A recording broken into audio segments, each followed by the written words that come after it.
Welcome to the Winged Wheel Podcast. Here to talk all things hockey are your hosts, Brad Crisco, Ryan Hanna, and Evan Lobsinger.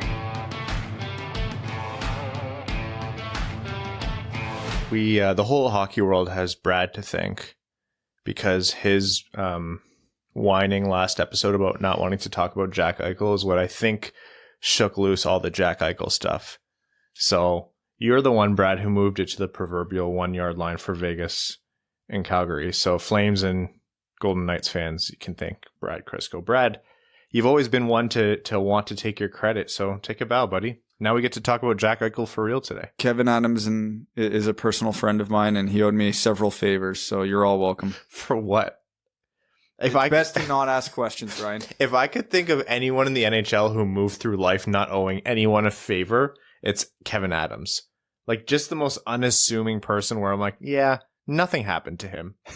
It's like that John Mulaney bit where it's like he just sat in a room for the first 25 years of his life or whatever it was. I've definitely heard and seen that one. Oh, man. You'd like it. You would like it. Have you watched John Mulaney's? No. Yeah. I'm not a big... Is it a TV show? Oh, clearly I haven't watched it. Stand-up comedy. Oh, yeah, definitely. I have to be in a very particular mood to watch it on TV. Yeah, well, I watched stand-up comedy when you two put on the act that you did last episode. Actually, mostly just you.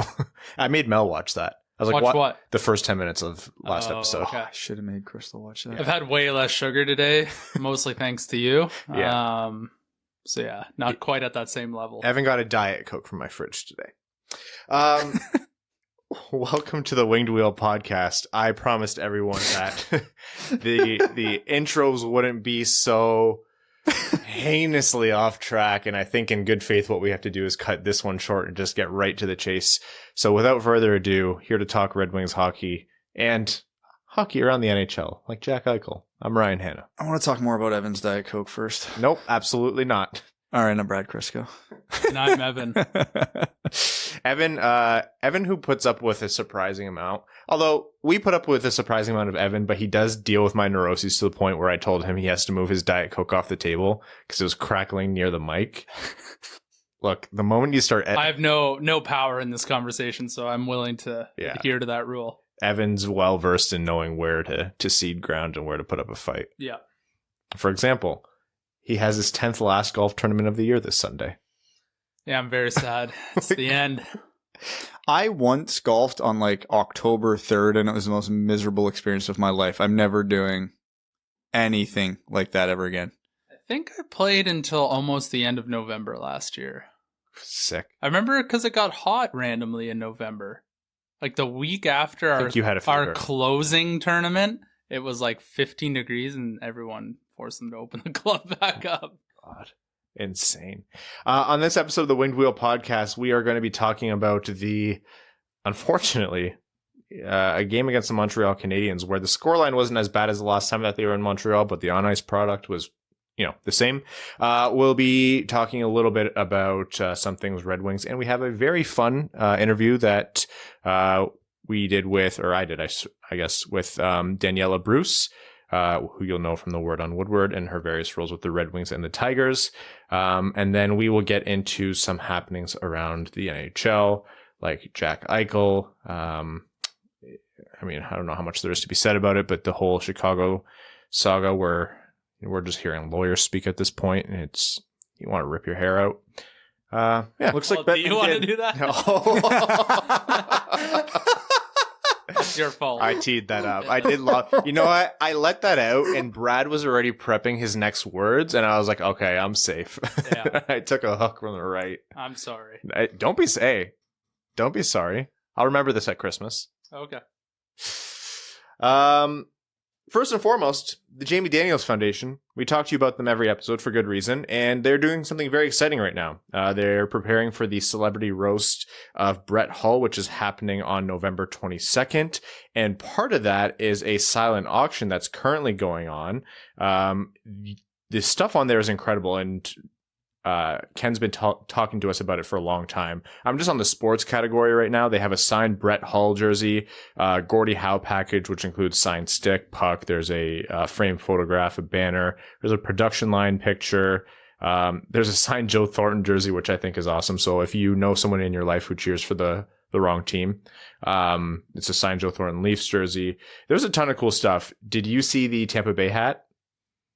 The Kucherov signed a Tampa Bay Lightning Stanley Cup champions hat, and he wrote like 18 mil over the cap or whatever it was. Yes. I want that more than any Red Wings stuff, I think.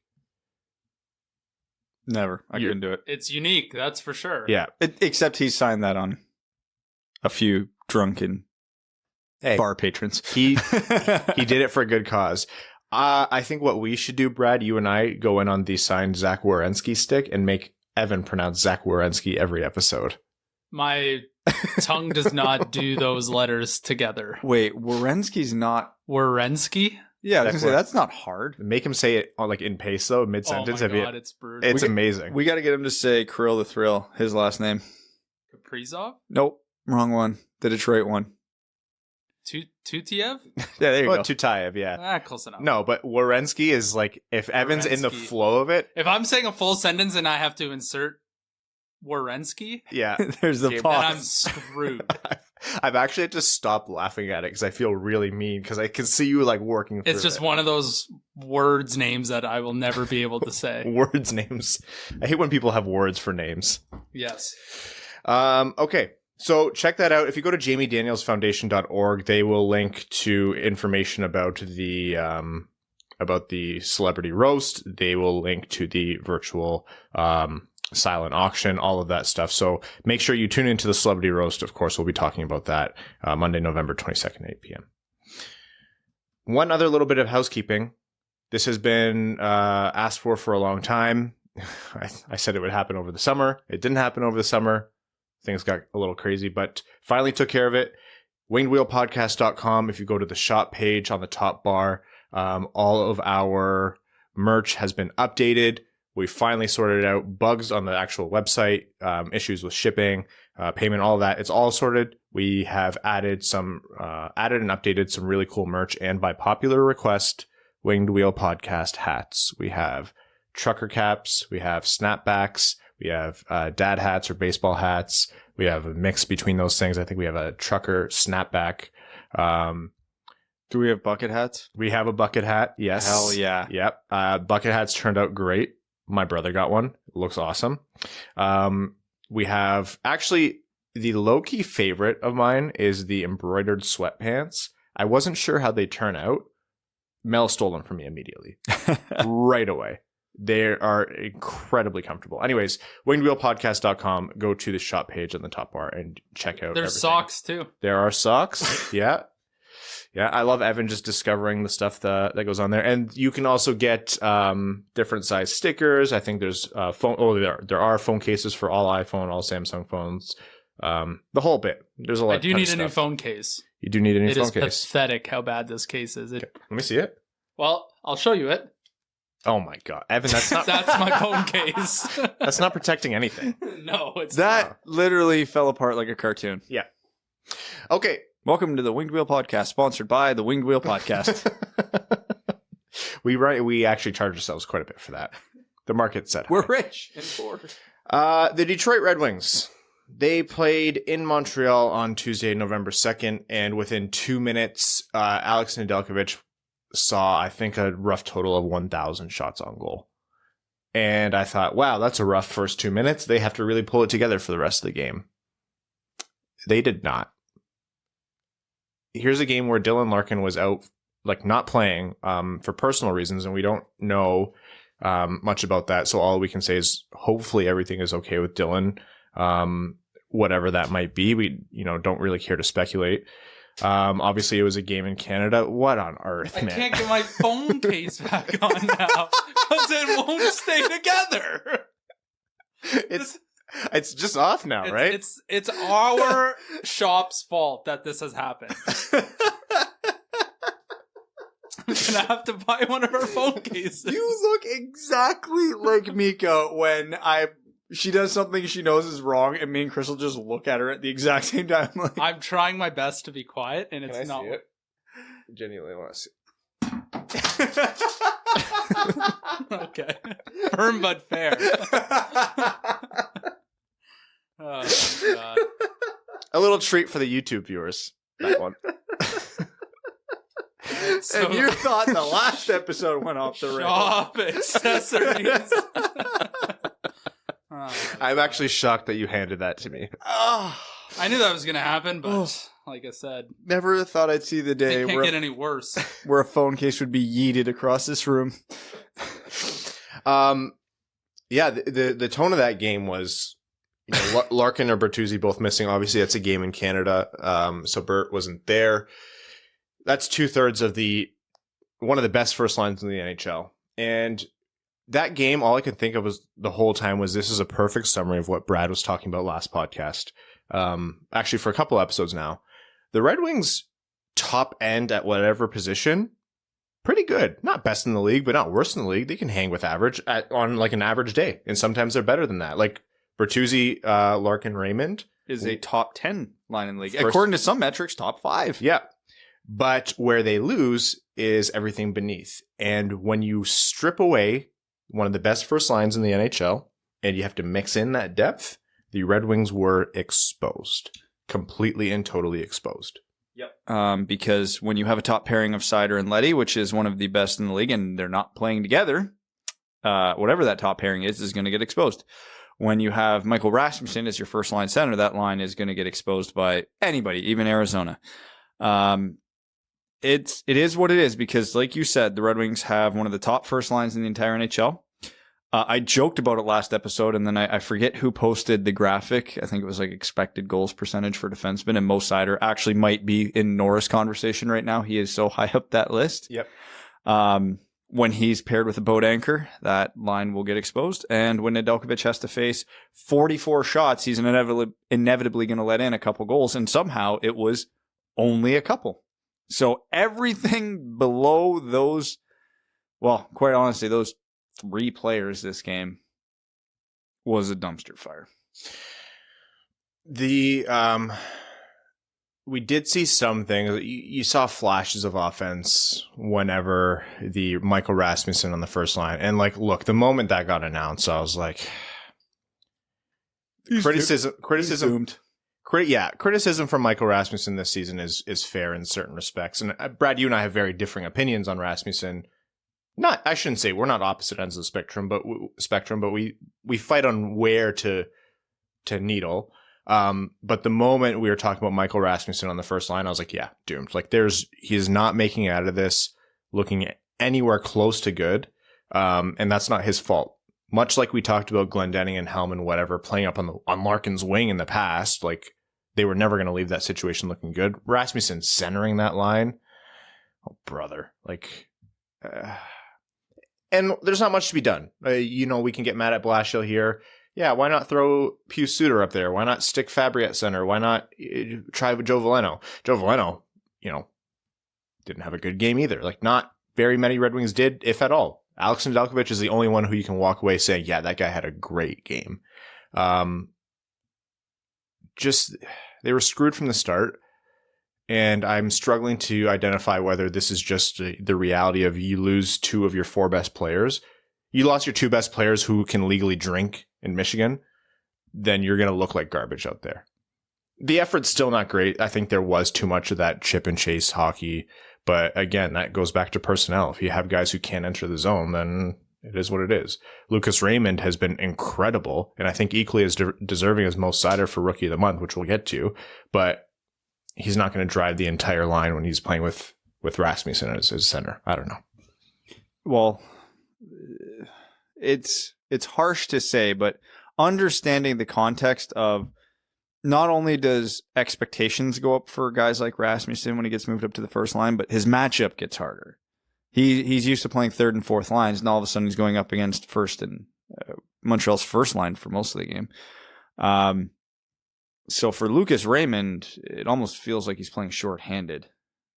Oh yeah, and it's not meant to be demeaning to Rasmussen, but that's the reality of it. He can't do 90% of the things Dylan Larkin can do. No, he can't do 90% of the things Tyler Bertuzzi can do. Michael Rasmussen is good at exactly 2 things, and none of those 2 things are super important to Lucas Raymond's game. So it wasn't a good chemistry fit. It wasn't a good skill fit. And then, it went off the rails fast. So yeah, the best case scenario there was he would tread water. Mm-hmm. Didn't happen. Again, to be expected. Whatever. Lucas Raymond didn't get hurt or run from behind this game, so we'll take it as a small victory there.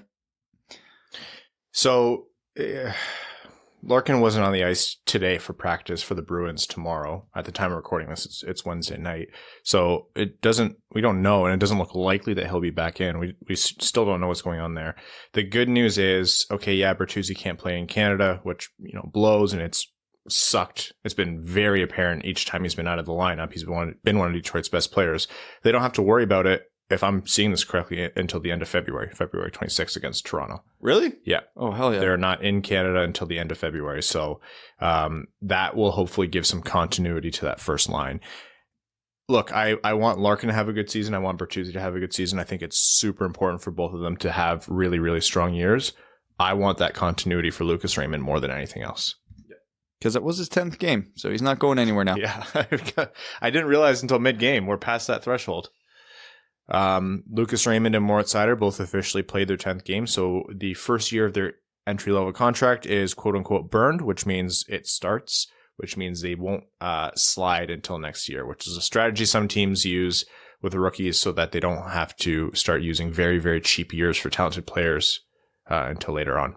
So the most obvious thing in the world, if you had watched the first 9 games, but I guess worth noting, speaking of rookie accomplishments, it's MO-vember.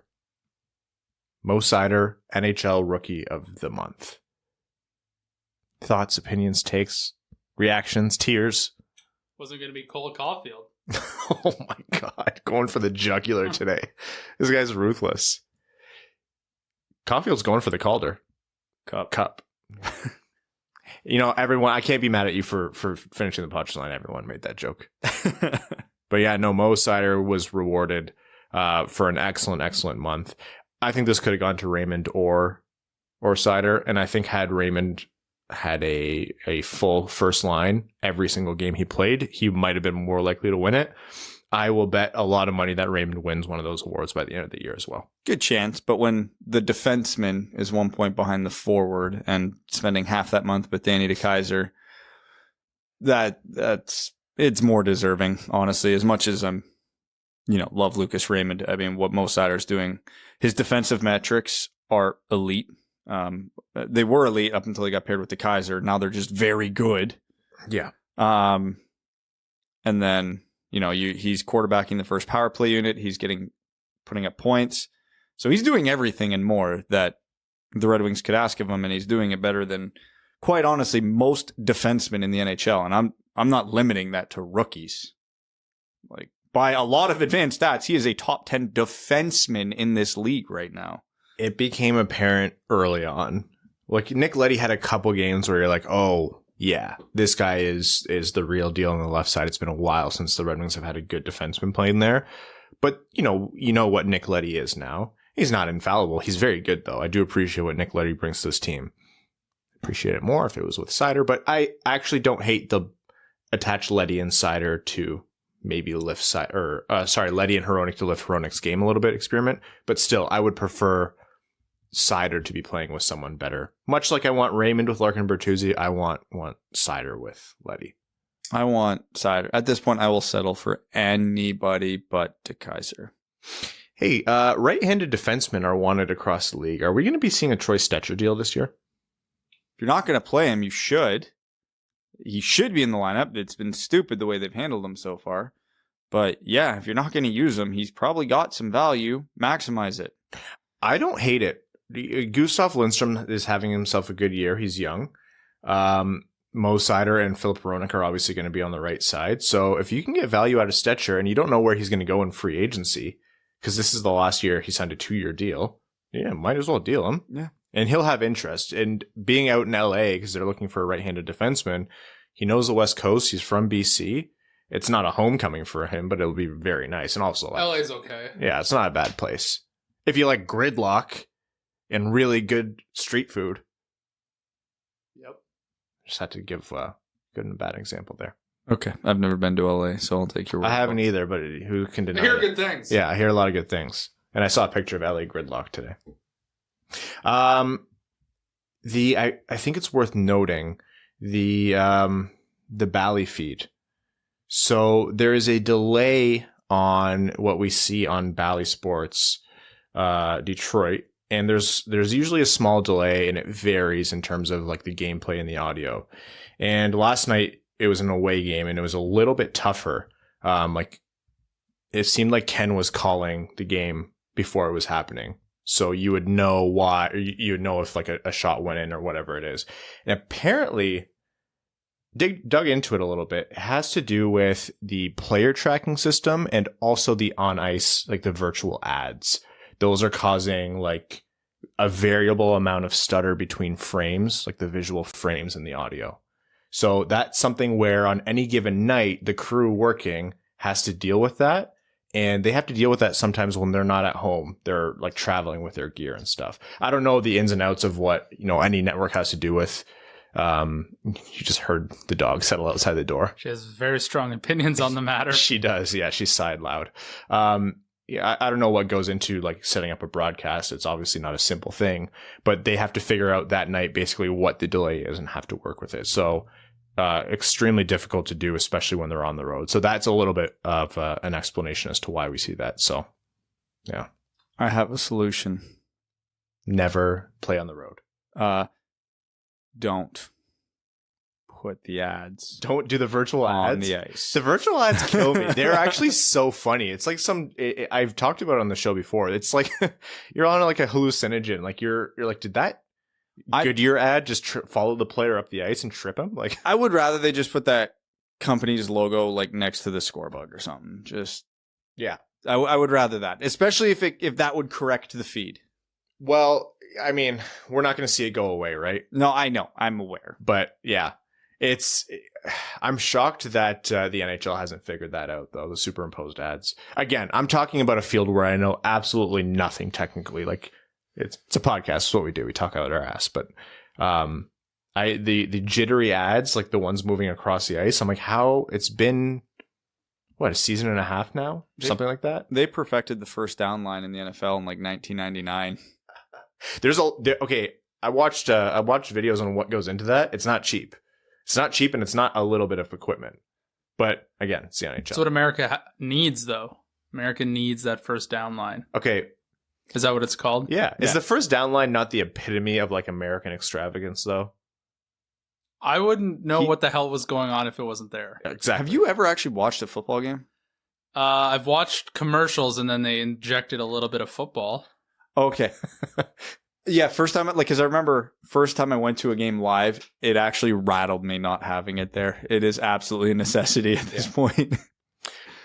We are veering into football, which is making me think about the Lions. So rather than do that, let's do something positive. We're going to jump to our interview with Daniella Bruce, where we talk about Red Wings hockey and how unfortunately her Michigan State Spartans beat.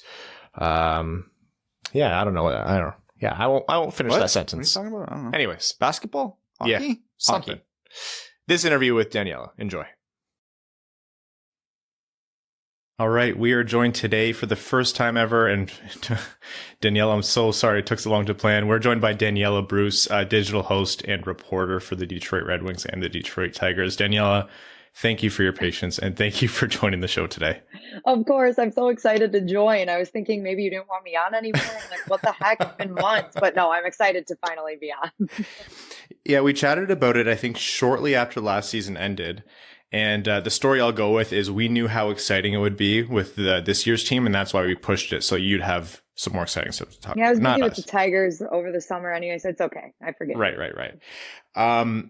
I will say I feel slightly less bad because you are a State fan, and you get to lord this over my head now because, unfortunately, we're both That's Michigan. Right. I will say this, though. I've been a lot. Art Regner is a huge Michigan fan. Obviously, he went to Michigan, and I told him, I'm like, obviously, I'm very happy State won, and I think they are the better team because that's my biased opinion, right? But Cade McNamara was great in that game, and I did not expect him to be that good. So Michigan fans should be excited about that. Honestly, a lot of Michigan fans didn't expect him to be that good. They did expect the meteoric collapse, though, so that was standard. So you mentioned Art. You're obviously with the word on Woodward. You cover the Red Wings about as intimately as anyone else you can find in the media world. Just as a broad strokes here, how different is it covering this team compared to previous seasons? And what's it like for you in terms of like the energy, the feel behind the team?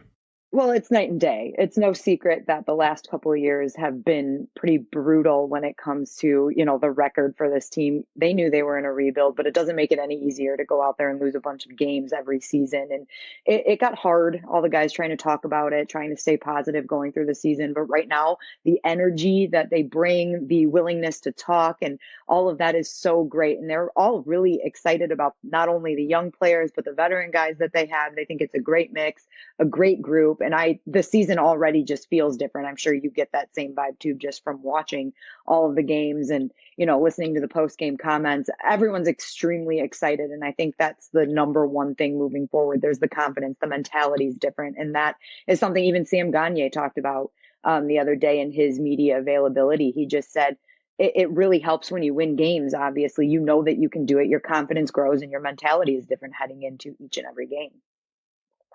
One thing that we talked about last episode was this is a team that is now staying in games longer than maybe we've seen them do in the past.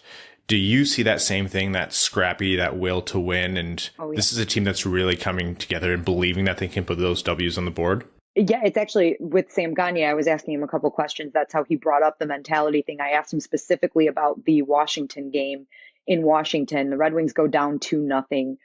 I didn't expect them to come back. I'm not going to lie to you. Washington's great. They've got a great roster, and I didn't think the Red Wings had it in them. And I asked Sam, okay, so last season, this is a game that the Red Wings probably would have lost, right? So what's different? And that's when he talked about the mentality and everything.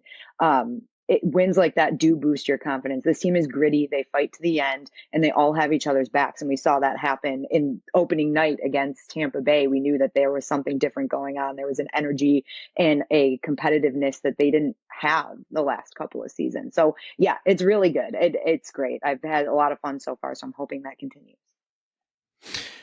So we've seen quite a few young players come through in one form or another with the Red Wings over the past few years, but we've not seen anything like what Moritz Seider and Lucas Raymond are doing on this team. Is there a noticeable difference in terms of the swagger and the impact that those guys kind of bring to the team and onto the ice? Well, right.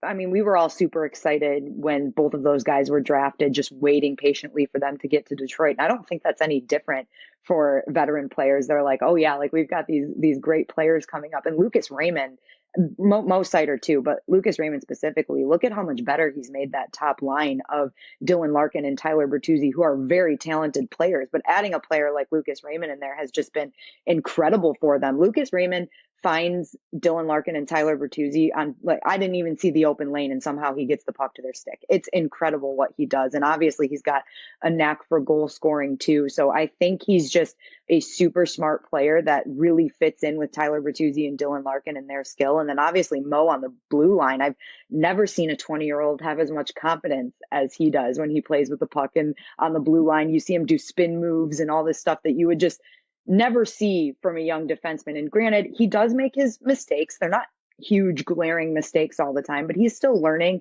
But I think he does learn. That's the most important thing, right? You see him make a mistake, and then you're not going to see that same mistake from him in the next game, which is super important. So this team is now transitioning. We can start to see the transition as they turn the corner in the rebuild. So first of all, I should say congratulations to you and I both. We'll have way more time come spring when we don't have to cover draft prospects so heavily eventually. But this team is now entering that weird gray area where it's like, okay, you're still in the rebuild, but are you trying to sell every trade deadline? And are you always talking about a player in the future as if what could they bring us back in draft picks? How hard is that to navigate? Just, do you think, from the team's perspective and in terms of the energy these guys carry? Because, people are talking about, hey, Robbie Fabry, Tyler Bertuzzi, are they going to be here long term, or are they going to be trade pieces? Well, hey, I'll be honest with you. No one can get a read on what Steve Yzerman is going to do. It's next to impossible. So I'm not going to sit here and say that I do, but I know that he values draft picks and he values building a team through the draft. I do believe that Tyler Bertuzzi and Robbie Fabry and Dylan Larkin, and I think those are staple guys in the organization right now. And I think you're trying to build around them and add to that. And that's not to say if the right offer was on the table that it couldn't happen. I don't know if anyone's exactly untouchable, but I think it would have to be a really, really big offer for Steve Yzerman to trade guys like that. But when you look at like, I don't know, maybe like a Troy Stetcher or some of the other guys on the blue line, like they would definitely be up for grabs. And Steve has been very open with it about that. You build a team through the draft. He likes to have draft picks. He likes to have a lot of them because then those are also trade assets when you get to the draft day. So I wouldn't, like I said, I have no idea. I'm just talking what I think and what I have seen so far with Steve Yzerman at the helm of this team. But I think guys like Tyler Bertuzzi and Robbie Fabry are staples, especially with the season Tyler Bertuzzi's having already. Yeah, if you had that access into Steve Yzerman's mind, you could sell that for a healthy. Seriously, someone's got to get it one of these days. Eventually, the day before he retires, he'll give it all up. Yeah. So you have the within your role, you have the luxury of being closer to this team than I think anyone else would even appreciate from a fan's perspective, because you work as a reporter. What's your read on some guys who are maybe a little bit more underappreciated? Not to say that they're not appreciated, but in the shadow of everything that's happening with that top line and more at Seider and everything like that, who do you see as having an equally good season or is doing pretty well? Well, I love the way that Filip Zadina and Michael Rasmussen are both playing. They both took big jumps in their game last year, actually, and they're not flashy right now, right? Everybody wants Filip Zadina to fill the puck with nets because that's what he said, or fill the nets with pucks because that's what he said he is going to do, right?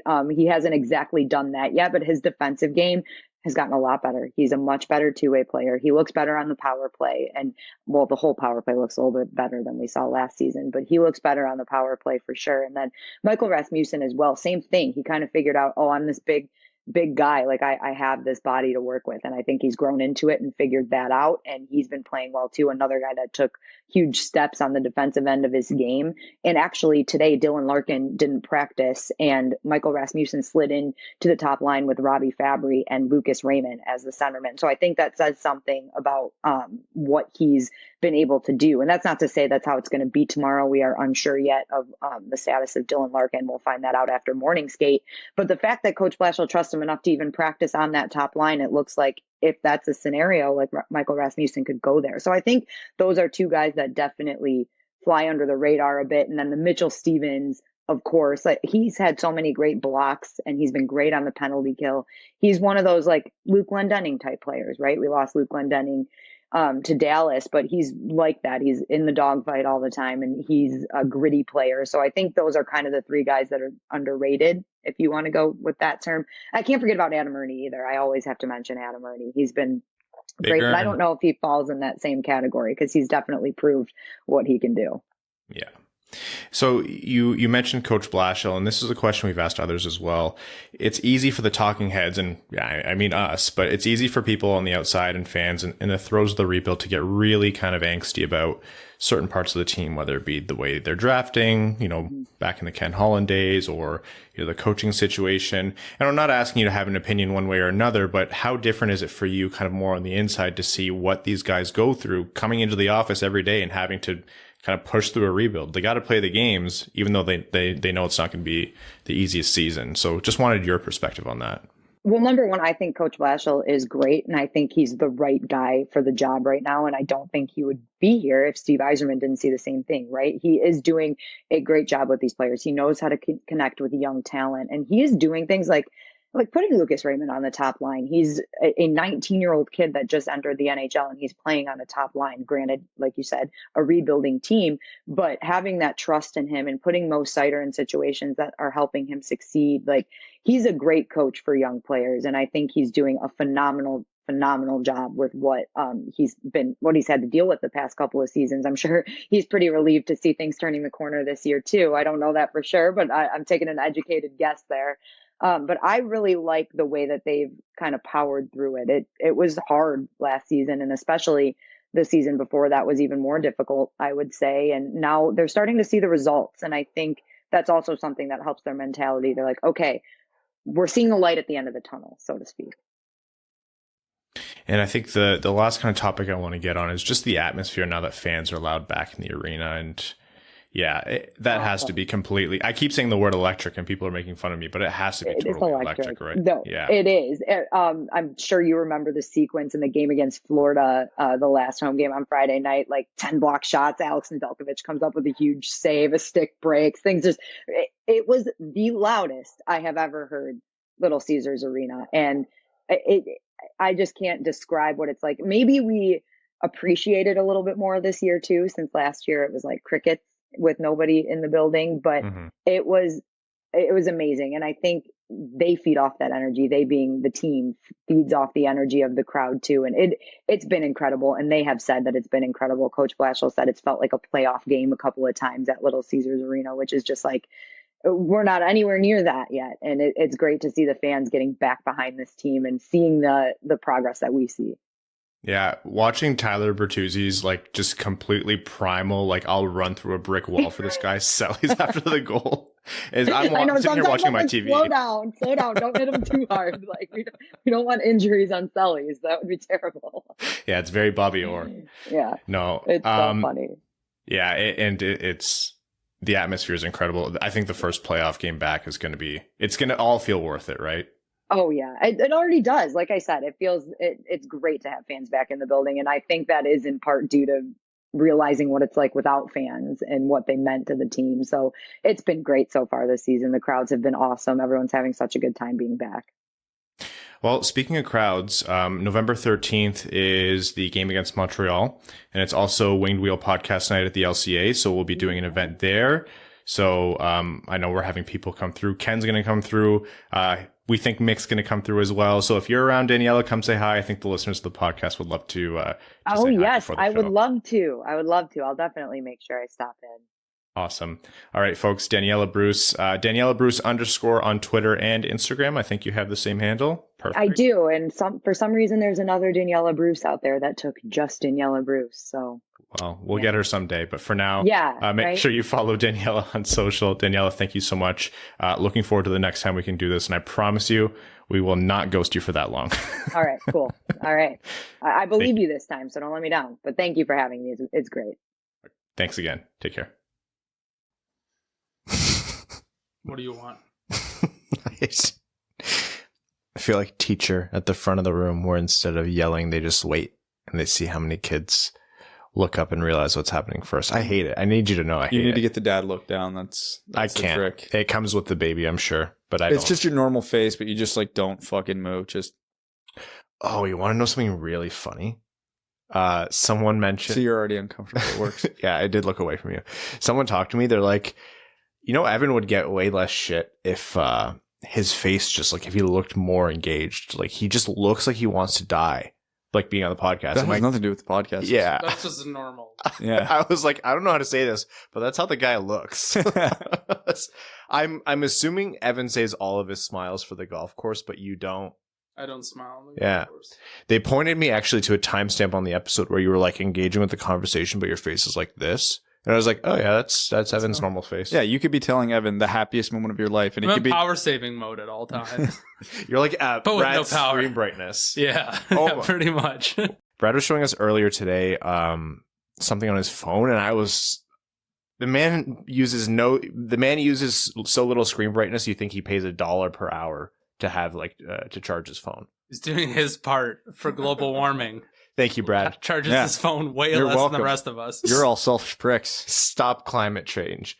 Don't turn your screen brightness up. Also, I can only charge my phone in one location on planet Earth right now, so. Oh, because your charging port doesn't work. Yeah, so I can only use my wireless charger that I've got plugged in at home. Such a weirdo. I would buy more, but that seemed like I'd have to go to the store, and that just seems inconvenient. That's the whole thing. Anyhow.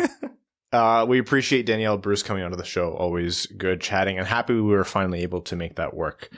She's a good friend for being patient with us. Okay.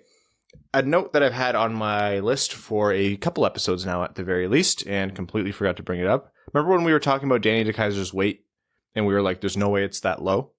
It's that low. Okay. I think he's always had I won't say issue, but he's always struggled to bulk up. Yeah. He's struggled to put on weight. He has... Not me. No. No, Danny, you need some help? I'll make a deal. I'll throw some of my weight to Danny DeKeyser. I can donate at least a few pounds. Yeah. I'll race Danny to 225, and I'll put a sizable bet on myself.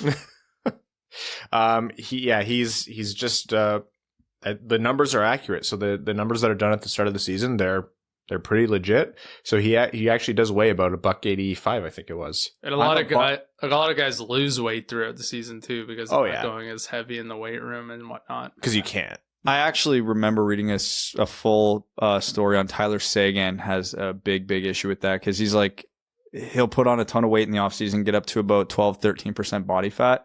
By the end of the season, he's like down to 3 or 4. He's like, I can't keep the weight on, like at all. Man, that's got to be brutal. Yeah. Anyhow, okay. Jack Eichel. Thank you, Brad, again for shaking this news loose. Just before we started recording, an hour or two before, Kevin Weeks tweeted out that he believes the NHL or the Calgary Flames offer includes Tkachuk, an upcoming first-round pick, a former first-round pick, which could be many Calgary Flames, and 2 prospects. So we know that Emily Kaplan reported that the Sabres are at the 1 yard line with both the Flames and the Knights. We'll talk about the offer in a second. The way it was released was so much detail, which we never get in NHL trades. Was this an intentional leak to push Vegas? 1,000%. Yeah. This was 100% posturing and trying to ramp up the price, which is smart if that's what they're doing. The only way he gets burned is if Tree Living gets angry and goes, okay, offers off the table, screw you.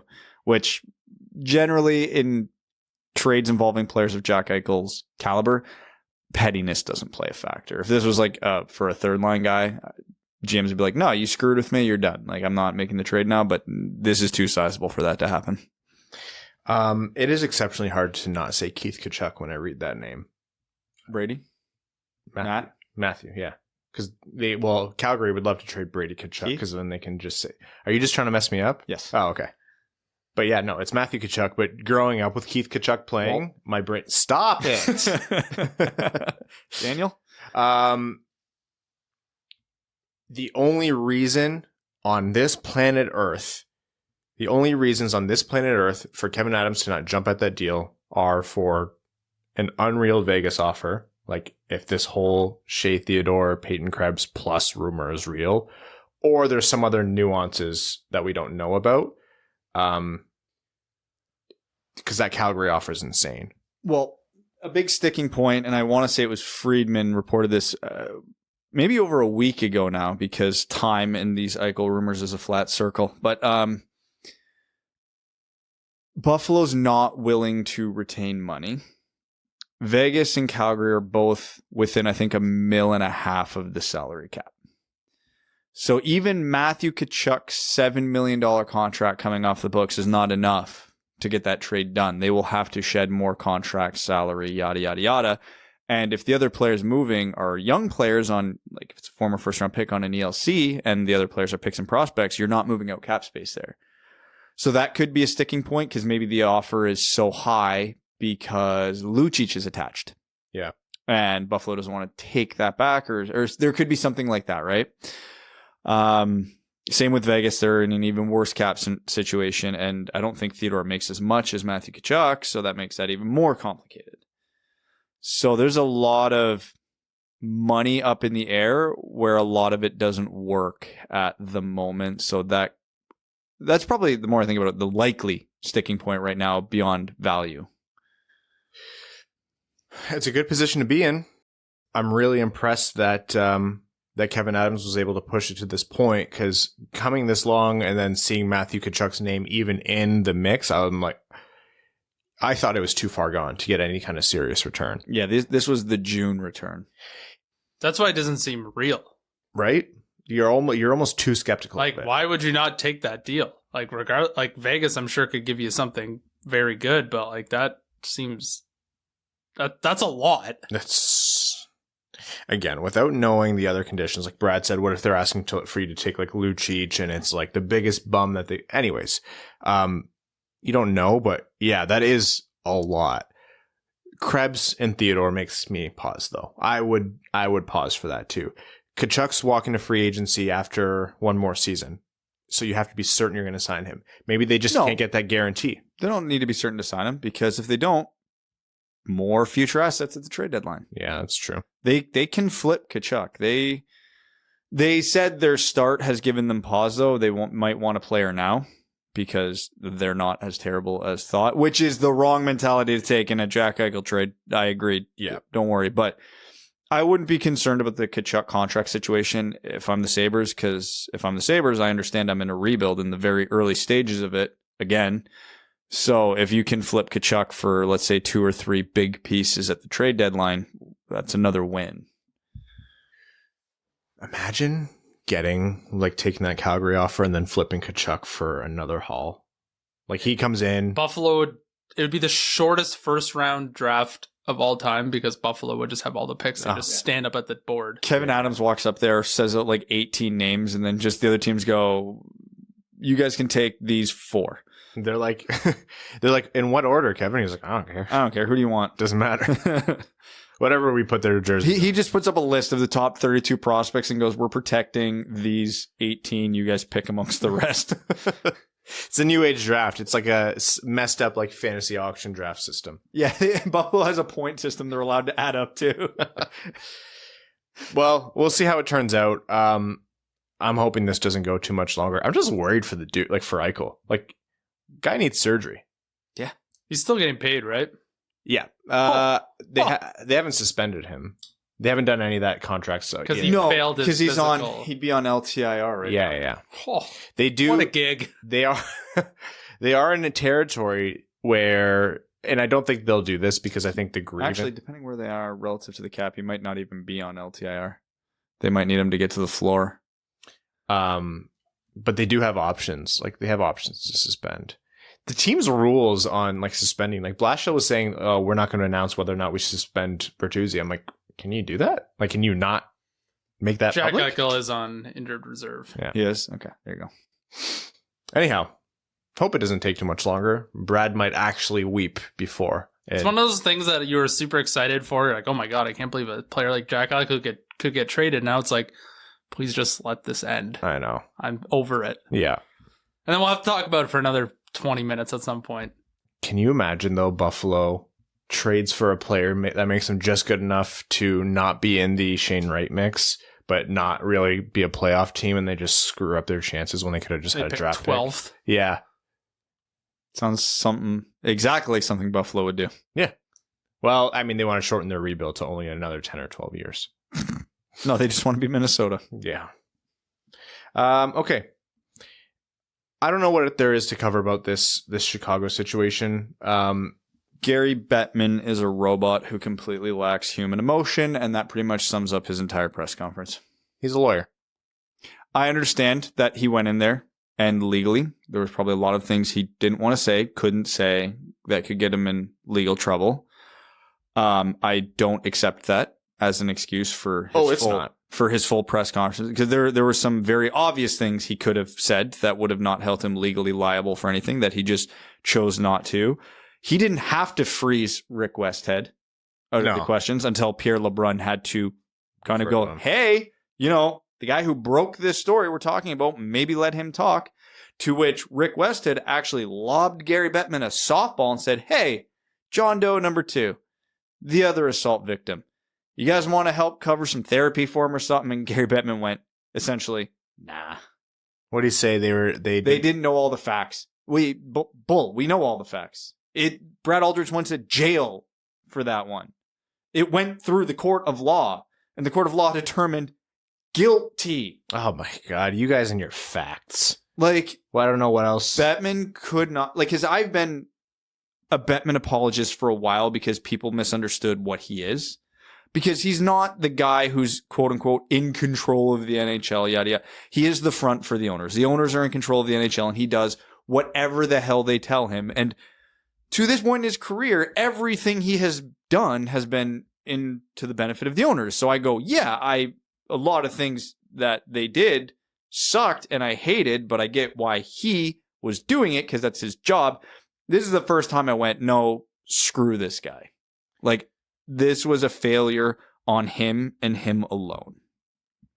And Bill Daly, but I think there's space to come out and say, yeah, there's only so much I can say in terms of I will promise this kind of reward, or I will say these words which will in active litigation because the NHL and the Chicago Blackhawks are still in multiple different pieces of active litigation against them. I understand coming in and being limited. I do agree with you, Brad, that this was a bridge too far. I thought it's not even that a lack of compassion. This is an extreme situation, and this should be, again, I keep jumping back to that Patreon question we got a couple episodes again. Is this a moment for the NHL? And is this where they really finally stamp this out?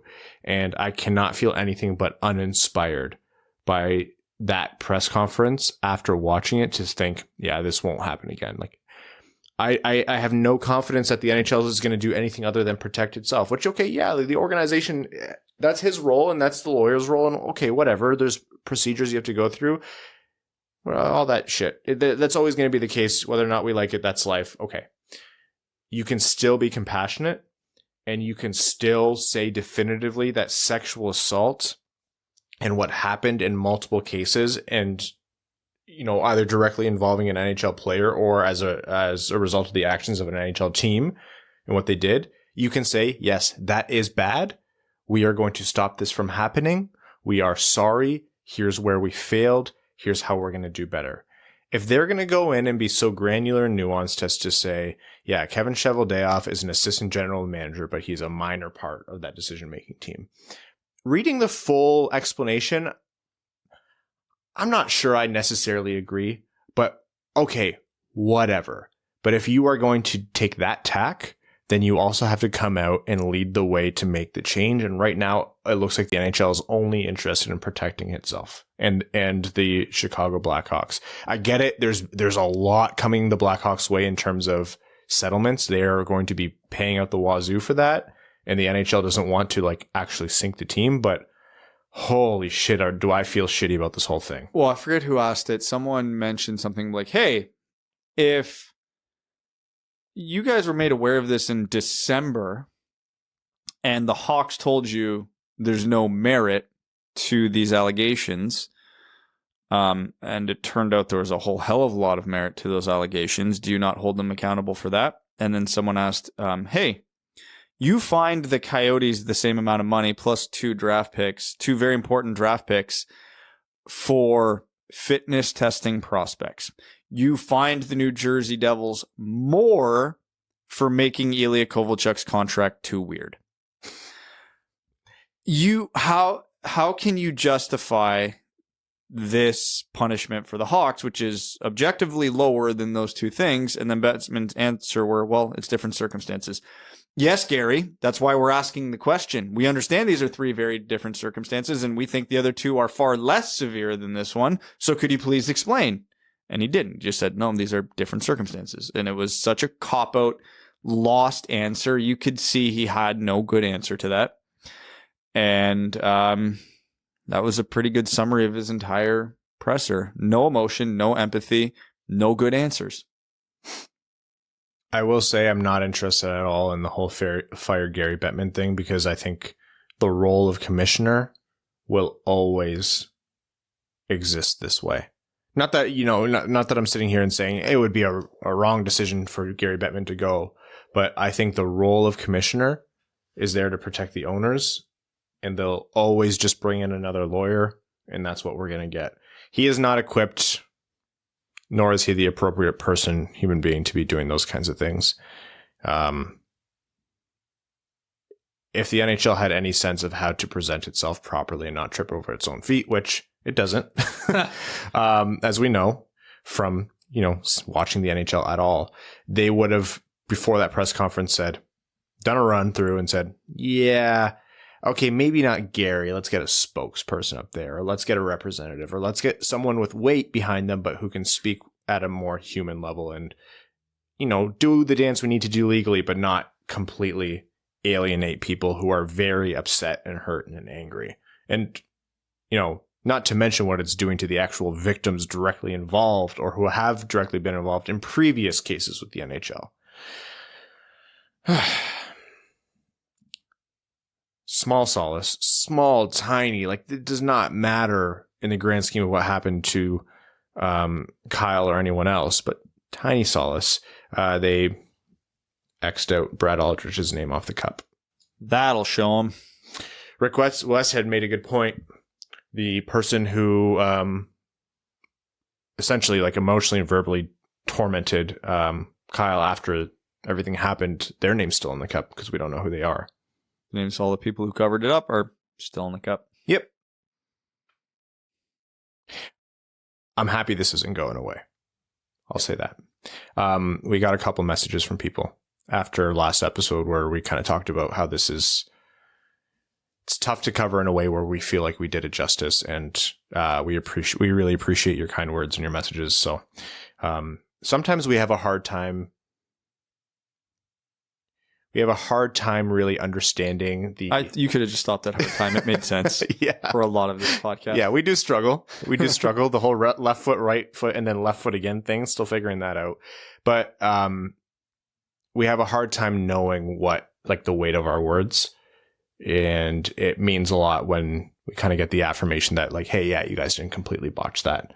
And didn't make yourself look like knuckleheads. And at least I'm happy that to some degree the listeners got something, are getting something out of this conversation. Okay, very quickly, because I didn't cover it earlier, as MO-vember continues. So we're doing MO-vember. What's Raymond December? What's the nickname for that? What's his we need a middle name. Maybe that'll help us. It's Cornelius. That doesn't help. I actually don't know if it is, but if it was, it'd be pronounced Cornelius. I thought his middle name was just the F word. Why is that funny? The upcoming completely caught you off guard. Upcoming games in MO-vember. The Red Wings are visiting Boston on Thursday night. They're visiting Buffalo on Saturday night, and then they are home to Vegas on Sunday at 6 p.m. After which we'll be recording our next episode. So stay tuned for that. All right, overtime. Brought to you by our Patreon supporters, who are excellent people.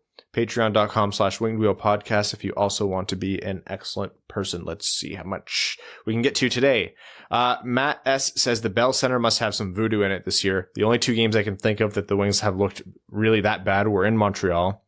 The Zadina post on the 513 summed it up. Not having Larkin Bertuzzi really shows. Hopefully the Wings turn the tables on the Habs when we're there on the 13th. Finally putting my hat in the ring for Wings money on the board. $1 for every Seider point and Raymond goal. $50 if either win the Calder. I hope to donate at least $120 from those. Keep up the good work as always. Dubs. And Matt, thank you so much for your support. Josh Brink says, will the Coyotes win a single game this year? They might be the worst looking team I've seen in a long time. They want to make sure Shane Wright ends up in Arizona at all costs. And the rest of the 2022 draft. Bill Nye, yeah. All of it. They're not. Them and Buffalo are going to own the entire draft by the time it rolls around. Bill Nye, the Thigh Guy, says, hey, Dub boys, we are bound to get dumped on, but it just had to be Montreal. We're still closer to a cup than them anyways. When we meet, should we start with our username? My mom is going with me to the meetup, and I just realized it's going to be real awkward if I have to explain why I chose Bill Nye, the Thigh Guy. Yep. Yes, you do. You absolutely do. Oh, ticket holders for the meetup. Keep an eye out. Email coming soon. Details. Signed and sealed. Sorted. Check your inboxes soon. David P. says, in honor of November and not being able to grow decent facial hair myself, here's a question. What are the top 5 worst playoff beard/facial hair to raise the cup? Crosby is 1 through 3, and Jonathan Toews is 4 and 5. Yeah. Crosby's was hilarious. No one's mad at the guy, but it was bad, especially early in his career. Woof. Yeah, he's the one NHL player I can confidently grow a better beard than, and that's really saying something. Connor Dukes says, I just wanted to say I love watching this team. It's going to be great watching them grow together. Side brag, Darren McCarty helped me propose to my now wife. Huh, that's awesome. Dope. Side note, do you guys think Kosa is going to be our number 1 guy eventually? Yes. We picked him 15th overall. I don't say this lightly when I say he better be. Goalie of the month in the WHL. .943 save percentage? Yep. Winged Wheels and Steering Wheel says I was hammered on Broadway in Nashville Sunday when I saw a random guy wearing an Yzerman jersey. So I ran that way and yelled, go Red Wings, and he yelled it back. Wings fans are the best. Great times.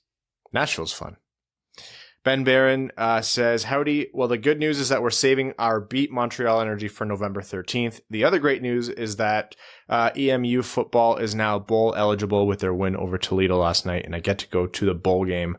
Hashtag Idaho or bust. I know it's EMU, but I read that as EMU.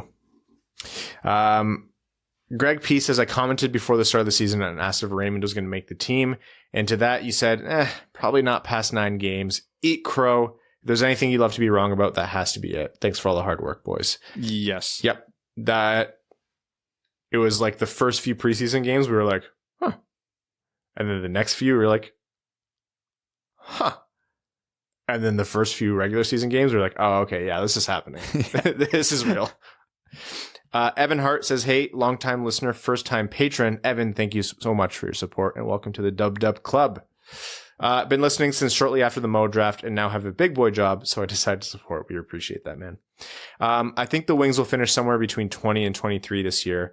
What do you think? And is there any chance the hockey gods bless us with draft lottery luck? No. I think the only way the Red Wings ever win the lottery is if they finish too close to the playoffs, because that's just how that stupid system And then we'll works. pick, like, what would that be, 5th? Because you can only move up 10 spots. Rule, yeah. Yeah, no, it's going to happen when we can only jump up to 2nd. That's when it's going to happen. Okay. Jake Nagy says, seems like our biggest draft need will continue to be center. Assuming Shane Wright goes first, rank these other 2022 center prospects. Lambert, Geeky, Savoy, Cooley, Nazar. I will go Savoy, Cooley. Who was the other one? It was Geeky, Nazar, and who? Lambert. Yeah, so Savoy, Cooley, Lambert, Geeky, Nazar. Not trending well for Lambert right now, eh? The underlying numbers are still good. He's shooting like 4% this year. He should try shooting better. Babe Landeskog says, not sure if you guys corrupted Steve Dangle, but in his LFR for the Wings game, he was surprisingly praiseworthy to the Wings, especially Veleno and Zadina. I think that says a lot when a vocal fan of a divisional Original Six rival sees and says how this team is coming together. We're not going to win every game, and shutout losses hurt a little bit more, but we're getting better steadily. Trust in our Wings and the Yzer plan. Also hoping whatever Dylan Larkin is going through, he and his family is okay. The Upsider says, has anyone found out how to get a Seider Rogla jersey in the States? That's all I want in my life. Large might be able to help you out with that, because I think he's helped out with a couple people with where to find that, because you'll have to source it from Sweden. DJ Denton says, starting to think more about Verana and hoping his recovery happens sooner. Want to see him playing with these guys. Go green, you knobs. Yeah, and I think the test is going to be like if it's Bertuzzi can't play a game, I think you slot Verana in there right away and see how he fits in with that top line chemistry, right? I want him with Zadina. All right. It's going to be weird having Raymond center a line, but sure. Fine. He can do it. Matthew Lynch says, conspiracy theory. When Eisman was contacted by the NHL to give Lucas Raymond Rookie of the Month, he asked the NHL to make it Seider instead. Despite Lucas being the clear winner, Stevie Y wants Seider confident and Lucas hungry. The Scotty Bowman method used on Stevie. Okay. Yeah, sure. Why not? I think the only person who cares less about that award than Mo Seider right now is probably Steve Eisman. Frying Pan Murderer says, damn, I'm getting my shit kicked in when it comes to fantasy hockey. Trying to write the shit before I scream. Who's your best player you've ever picked up in fantasy that surprised you? Batherson 4-point night or Anderson elite week for me? 2 years ago in the WWP Fantasy League, you clowns let me get Mitch Marner in the 4th round. I don't remember that. I don't remember anything, so... That's fair. I think I picked up... I got Draisaitl in the 2nd, Marner in the 4th. I was running a train on everybody until I forgot to set my lineup for the second half of the season. I've picked up Robin Lehner a few times when he's like either won a starting job or like was splitting time and then eventually got the job. And that goalies in fantasy make the biggest difference. Kyle Kraggett says, if you were a coach in the NHL, but you would you want this hypothetical player in your team? A forward who will score every shift he plays, but 50% of the time it's an own goal. That's it. No. That's a wash. Yeah. To be fair, that's an upgrade on half the roster. But no. Join the Dark Sider says, hey, all you cool cats and kittens. How long do you think Veleno stays up, and where does he slot in the lineup when Bert and D-Boss are back? First line Grand Rapids. Yeah.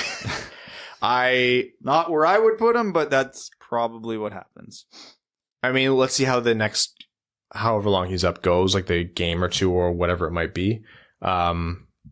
But unless he seriously overperforms, I agree. He's going to end up back in Grand Rapids. Cody Stark says, trivia. I watched this game live when I was 15. In the shootout against Nashville, where we always see the Datsuk goal highlight, the one where Volkun ends up in the concession stand. Who else scored in the shootout for the Wings and ended up going 1-for-1, 100% in career shootout attempts? What year was that? Don't know. But it was the year Datsuk. So that was somewhere between 06 and 08, I think. Or 05 and 08, I should say. 1-for-1 in their career. Do you have the answer, Ryan? Yeah, he replied with the answers. 1-for-1, 100% in career shootout attempts. Bonus question, which Hall of Famer ended up going top shelf for the Predators on Manny Legacy in the same shootout? Okay, the Hall of Famer, I've got it narrowed down to 2. Starts with a P, first name. Okay. Just can't figure out which one. Patrick Eves? Is that one?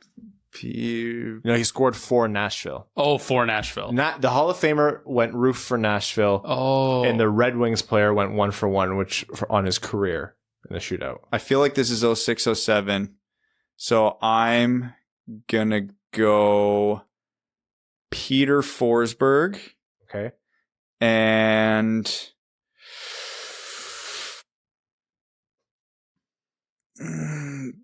Chris Draper. Paul Kariya. That was the other P. It was Forsberg or Kariya. I knew it was one of the two. Steve Yzerman.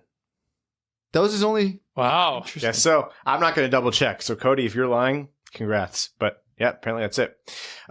Giovanni Dance has got to catch a Kingston Frontenac's game in person on the weekend. And obviously my attention was on Shane Wright, but I have to say I was pretty underwhelmed. You can tell he has that it factor on the power play when he had time to show his poise, IQ, and shot, but on 5-on-5, he wasn't that noticeable. He's 5th on his team in scoring, and I had to remind myself he's still playing with people up to 3 years older than him, but I was just left expecting a bit more. It's early, but what level of other first overalls would you compare him to? I'm leaning into that Heischer to Hall range. Oh, when he was coming out of his last season, what he did at the U18s and even did in his 15-year-old year, this start is likely more a product of him not playing last year. Like outside of the U18s, he did not play competitive hockey last year because the OHL didn't play and he chose not to go overseas. I had him as a first overall pick, like in the tier just below like Matthews, like McDavid, Matthews, McKinnon, and then the next tier would be Wright. Like I would have him ahead of Lafreniere, Dahlin, Hughes. Like he's a special player. So I'm optimistic that this slow start is just a product of not really playing competitive hockey for 16 months. Mm-hmm. Cause yeah, his 15-year-old year was like he outproduced McDavid. So it's not unheard of for a player to have like unreal junior numbers and then just fall off, right? Like, yep, it does happen. So it does, but not at 15. Can you imagine he doesn't end up going first overall? Like I would put him, if we're talking past like former first overall picks and we go back like 10 to 15 years, I would have Shane Wright about on par with Tavares. He's not what McKinnon, McDavid, Crosby turned out to be, but if you told me right now Shane Wright's NHL career would mirror Tavares's, I'd go, yeah, that sounds about right. No pun intended. Dustin Zimmerman says, just want to say I'm a huge fan of the pod, and my days are always marginally better when I get to hear you three endlessly bicker. Well, we do bring some good into the world. Anyways, I've been a dedicated Red Wings fan since my dad introduced me to them as a young boy. Luckily, I was born in 91, so my formative years were saturated with plenty of wins. These days, we still talk on the phone almost every day. 90% of the conversation is always Wings focused, and thanks to you guys, I have much more knowledge and insight. Never stop. See you at the LCA on the 13th. Let's go Red Wings, baby. Dustin, that is awesome to hear. And thank you so much for the support. Say hi to your dad. Say hi to your father for me. I don't know why I said that. Say hi to your mother for me. You know, the Mark Wahlberg thing? No. Please, either of you? No, now I'm embarrassing I know what it is. It was just bad. Now I'm embarrassing myself on a podcast. Can you imagine? First time ever. Hanali says, Mo for Calder, Raymond keeping it interesting. I'm here for Veleno staying up. We really miss Bert when he isn't playing, and I was wondering how the guys in the room are taking that when he doesn't travel. At some point, are we going to hear that the players in the room are upset with him for not getting vaccinated? Just wondering your thoughts. I would say it's more likely than not that, yeah, they get pretty pissed about it. Now, hockey players get over things pretty quickly. It takes one winning streak to heal all wounds. But yeah, when you go into Montreal twice, get caved twice, and Bertuzzi's there for neither, that it leaves a bad taste in your mouth. Will we hear about it? Almost definitely zero. Yeah, when was the last time information leaked out of Detroit? It doesn't happen. Yeah. Like, loaded statement, or like it's a statement with some unfortunate context, but a lot of stuff stays in the room. And that's what hockey and hockey players are notorious for. I actually don't care to speculate on what these guys think about it. I don't know their personal relationships. Bert's obviously very, very popular with the team. He and Larkin are, you know, as far as we can tell, among best friends. So I don't know. I know we talked about it when this all initially came out. It's like knowing that he's not going to play in 9 games and he's one of your best players. Yeah. If this team was much better, if like this team was like a playoff team, this would be a storyline that wouldn't go away because you're talking points on the board when you want to compete for a cup. That's why Larkin. That's Larkin's personal reasons. He got arrested trying to smuggle Bertuzzi over the border. It's my dog. No, I promise. Look at all the hair. Side note: I tried to get tickets here in Washington to see the Kraken Red Wings in March, but the cheapest ticket is 250 bones. Woof. What is that, Toronto? Oh my god. Anyways, I got tickets to see them in Vancouver. You know your tickets are bad when Vancouver is the cheaper option. Jeez. Aaron Walkowiak is a new patron, so welcome Aaron to the Dub Dub Club. Says, here finally a buddy of mine that I met randomly at Joe Louis in 2015 had worked for Violent Gentlemen, where he was the only Wings fan in a warehouse full of Ducks fans. I think we know your friend. I think he sent us some stuff before. Flew out to Colorado, where I now live, to catch the outdoor game at Coors Field with me. We used to call one another and talk trades and free agent signings all the time. He knew about things way sooner than some of my best friends who are massive wing nuts, and that's when he introduced me to the pod, and I've been hooked ever since. Thanks for the content you guys bring. Can't wait for this team's future and what opportunities it'll bring for the Dub Dub Club. Oh, and I'm also a barber, so I very much enjoyed the intro the other day. Oh, shit. Yeah.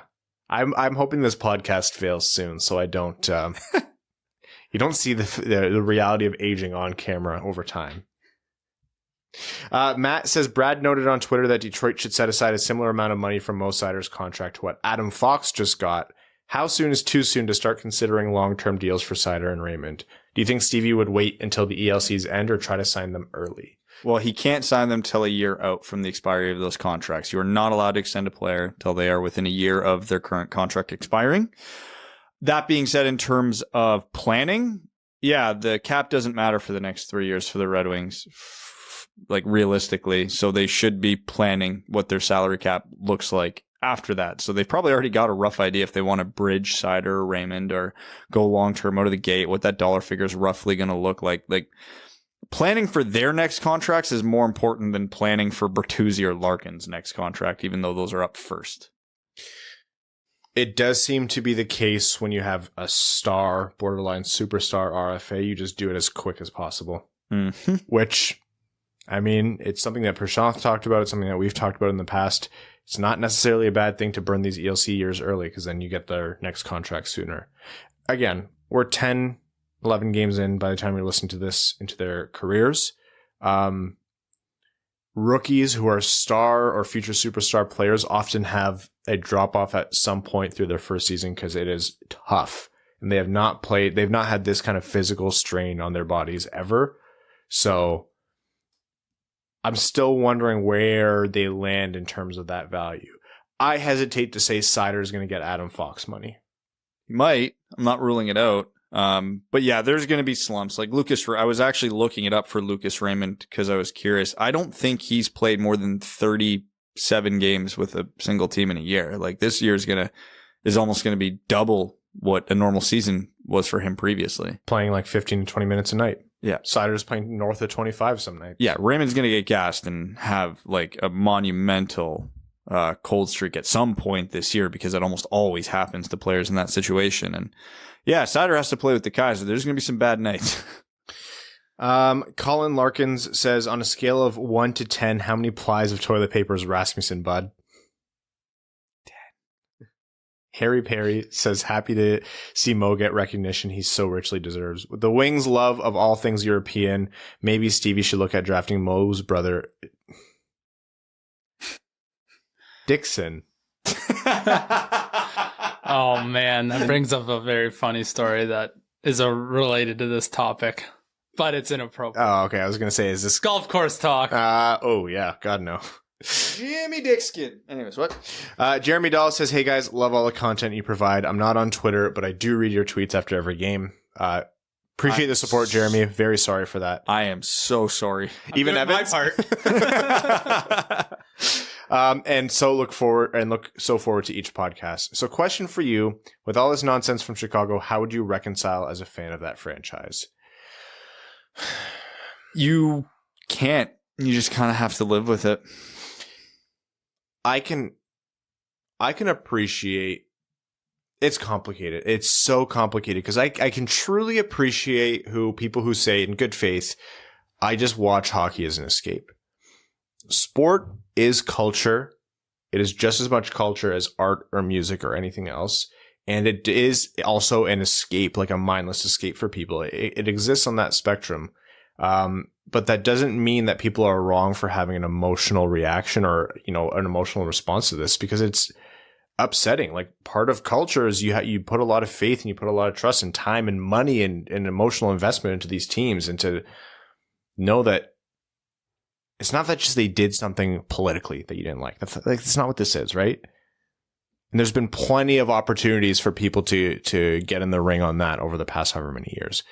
This is something different. And the honest answer is, I don't know. If this was a Red Wings thing, I don't know how I'd reconcile it. Everyone's different. Not everyone's going to have the same response, I suppose. Chicago's got to do a lot of rebuilding of trust with their own fan base. And it'll take a long, long time, and not just months. Like, it will be decades until the team's turned over and things are concluded and new people who come in try and right the wrongs. Like, it will take a long time. Yeah. I've mentioned before, I'm new to hockey. Is Detroit a good franchise that treats people well? Yeah, I mean, we've not seen any of this. Like, almost to a fault in previous regimes. I know there's a great story of Mr. I paying for Rosa Parks' rent, but they also probably let Mike Babcock be, well, a cock to the players. Anyways, thanks for the content and insight, guys. You're always excellent. P.S. What the hell are you doing with your left hand in the YouTube feed, Brad? Have you seen this? People? Yeah. Oh, yeah. So good.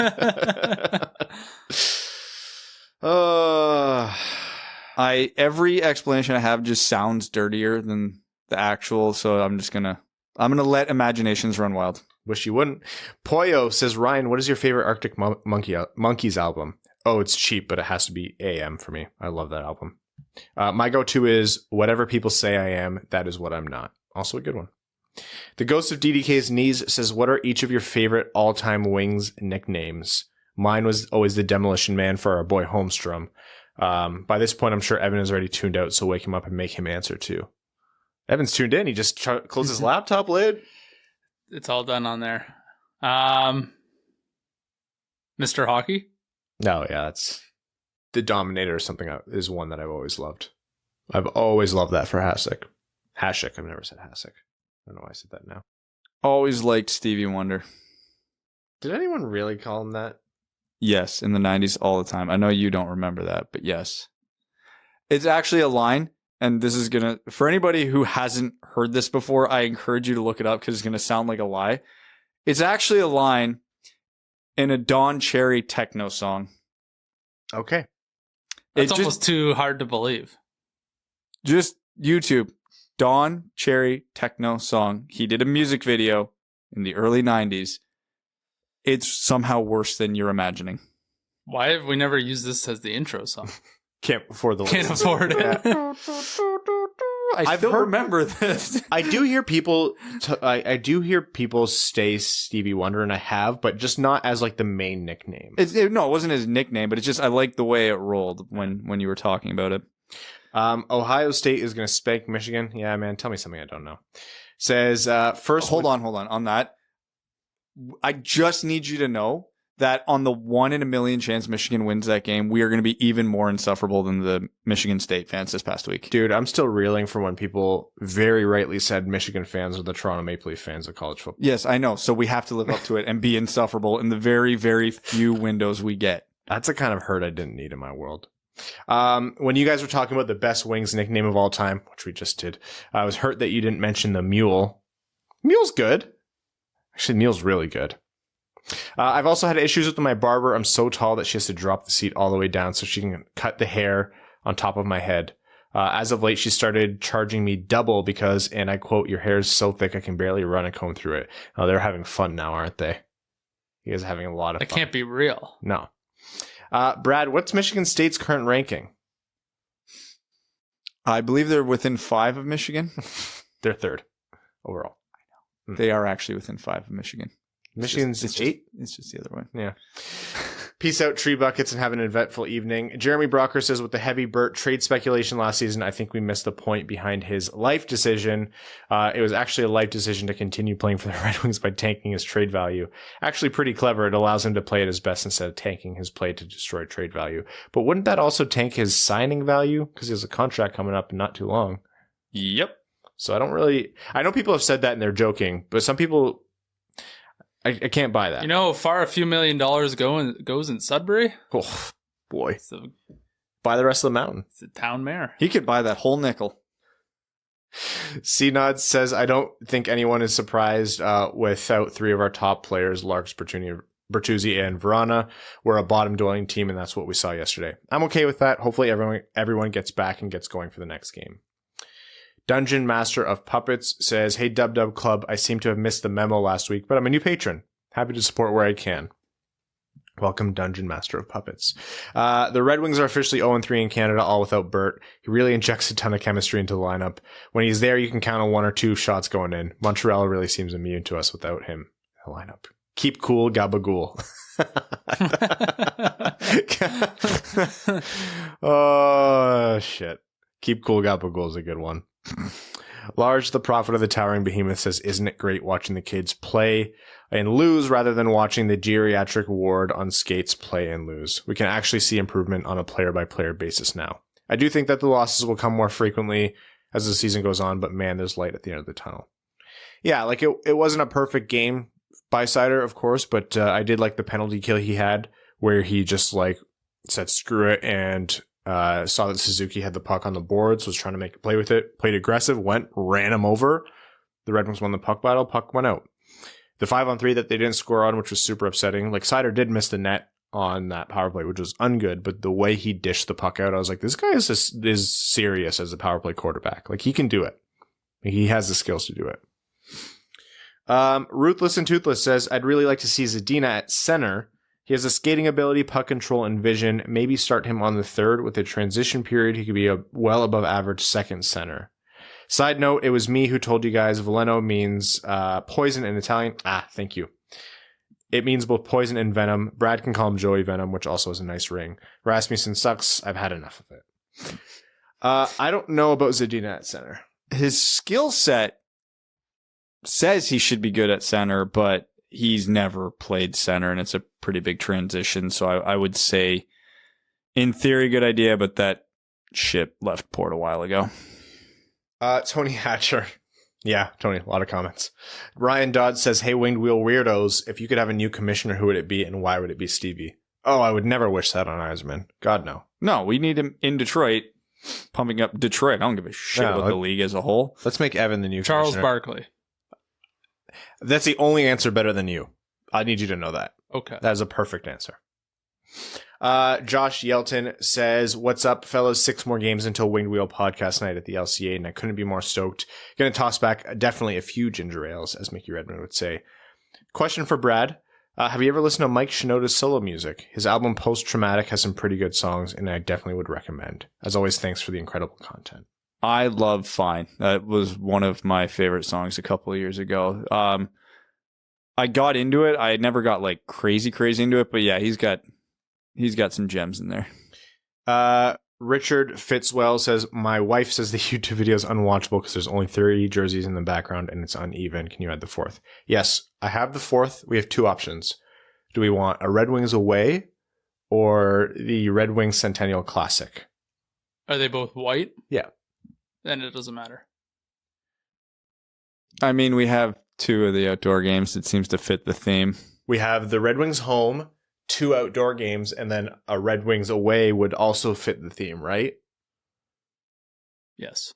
I am not nearly as invested in this as you are. Well, we'll let the listeners decide. Drake Moore says, quick jersey question. I currently have a Larkin reverse retro, a Zadina home, and a Rasmussen home. I bought a blank away, and I'm trying to figure out who I want to put on the back. I don't want to put Seider on because I want to get his Team Germany jersey, and I'm on the fence as to whether I want to put Raymond. I want to see if he makes the All-Star game, switches his number, or even makes Team Sweden. So my question is, should I hold off on Raymond and put Veleno or Nedeljkovic instead? You do what makes you happy. Yeah. Let's just say you can't get multiple Raymond jerseys. That's the right answer. Get Mark Stahl. Kara says, and I got it right this time, says, delayed comment, but to the person who was asking about suggestions on getting their significant other into hockey / the Red Wings, in addition to attending a game, find them a favorite player that they can follow and look forward to watching. Zetterberg and Nyquist are what grew my love for this team, and look at me now, totally sane and very, very normal. P.S. On a related note, Jacob De La Rose has 4 points in 5 games. That is all. P.P.S. Go Blue forever. You know who's got more than 4 points? Robbie Fabry. Why are you doing that to her, man? She's just trying to keep her spirits up. Because I'm a bad person at heart, and when I'm miserable, everybody must be. Why are you miserable? How was Hank's birthday, by the way? Oh, it was awesome. So much fun. He's 2. He's 2. And officially taller than you. Yes. Speaks better than you. He was FaceTiming him earlier. I was like, oh my God. I love how he FaceTimes, like, what did I say to you? Like every boomer using FaceTime ever. You get the nose up and he looks kind of confused the whole time, but he's excited about it. It's like that joke how Facebook has the take a picture now on their edit profile pic button. Like some kind of madman's just going to hammer out a picture right then and there. Yeah, good kid. Hank, 2 years old. Meek. Because 6. Huh? Yeah, no, Mika's going to be 6 next year? Yes. Absolutely not. Somehow Catherine knew that, and I was like, that's actually insane. That's wicked. Like, that's messed up. I mean, I came here from her hockey practice. She's doing, like, kid things now. Dude, I know. That doesn't mean it can't be crazy. Yeah. Like, and Mika in hockey practice, too, or hockey games is a vibe. Like, is she tall now? No, she's playing with boys 1 year older than her. So she's, like, the shortest kid on the ice by a mile. Oh, so she got your height. No, she's tall for her age, but on the ice, she's talking about. Oh, yeah.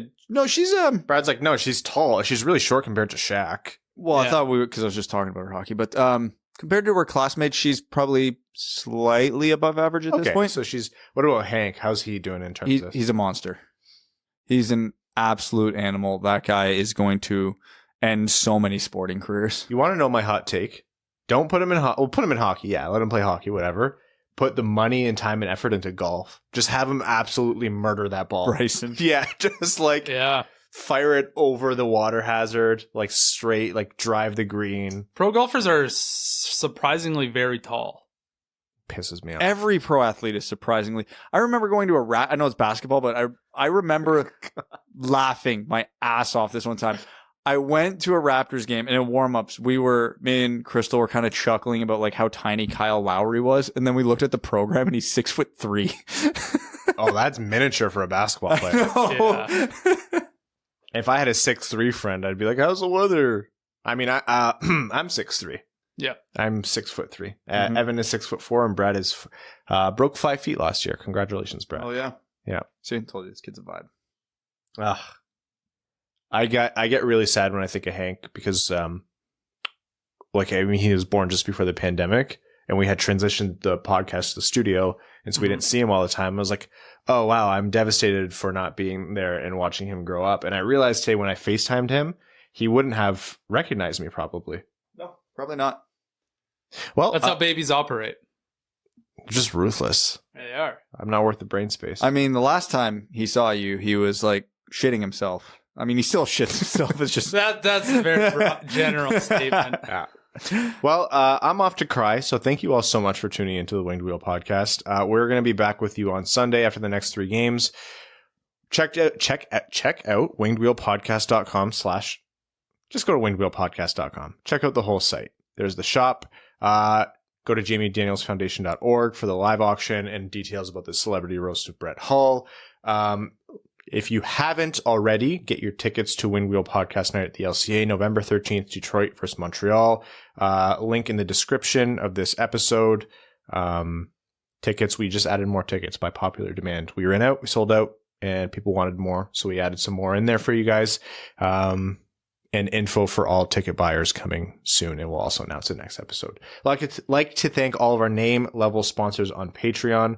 Arjun Shankar, Yves Bartels on behalf of the Sarah Grand Foundation, Kyle Karagitz, Nick Perks, Taylor Tagel, Matthew M. Rice, Brandon M., Carl Brutan and Nanaluski, Citizen High Five, CJ Sully, Clayton Van Dyken, Craig Kibble, Derek Enstum, DJ Denton, Frying Pan Murderer, Give Blood, Fight Probert, Greach, Han Ali, Hassam Al-Qassem, Jacob Turner, Jake Kiefer, Justin and the Angry Mob, Caitlin Wood, King Tone, Cody Stark, Kyle Hashman, Matt McKay, R.A., Ryan Hubbard, Scott Martin, Stay Fresh Cheesebags, Shay Lobsinger's #1 stan, Zach Spring, Andrew Bohan, Sam Bankson, Adam, I Wish I Could Finish Like Ernie, Antonio Gracias, Ass, Babe Landeskog, Ben Barron, Colorado 14ers, Connor Leighton, Evans Bingo Card, Jeremy Brocker, John Evans, Josh Yelton, Kevin McCracken, Quaz, Matt Keeler, Matt S., Max $1 Million, Reed, Revi DeLuca, Trevor Pevivar, Zach Handyside, and Zach McCann, a driving range superstar. Take care. We'll talk this weekend. Thanks for tuning in to the Winged Wheel Podcast. Be sure to check out wingedwheelpodcast.com, where you can subscribe to the show on iTunes, Spotify, or wherever you get your podcasts. You'll also find links to other ways to support the show, such as Patreon, official podcast apparel, and more. And don't forget to follow the show on Twitter at Winged Wheel Pod. And of course, the hosts at Brad Crisco, at Ryan Hanna WWP, and at Hockey Town Evan.